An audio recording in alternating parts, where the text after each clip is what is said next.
vers 20 h ce dimanche, porte de Damas, un contrôle de sécurité se transforme en drame. Au poste de sécurité, un garde-frontière de 24 ans, il demande ses papiers à Nazir Barlouk.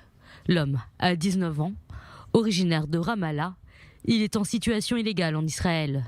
Très vite, il sort un couteau et poignarde violemment le policier. La victime, grièvement blessée, est transportée à l'hôpital. Le terroriste, lui, a été neutralisé. Un second suspect, apparemment complice de l'attaque, a été arrêté.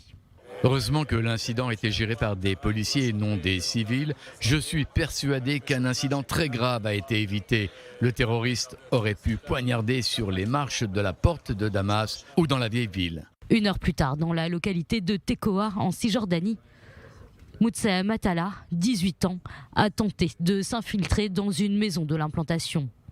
Muni d'un couteau, il a été surpris par un enfant de la famille et intercepté par la suite.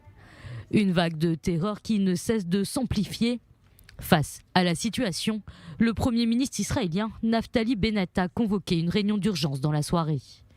Autour de la table, le ministre de la Défense Benny Gantz, le ministre des Affaires étrangères Yair Lapid, le chef d'état-major Aviv Korafi, le chef du Shin Bet Ronan Bar, celui du Mossad David Barnea, ainsi que celui des renseignements militaires. Conclusion, les points de passage entre Israël et la Cisjordanie resteront ouverts, à l'exception de la localité de Romana, d'où venaient les terroristes d'Elad. En ce qui concerne la bande de Gaza, le terminal d'Erez restera fermé jusqu'à nouvel ordre, sauf pour cas humanitaires. C'est par ce billet que transitent des centaines de travailleurs palestiniens depuis la bande de Gaza.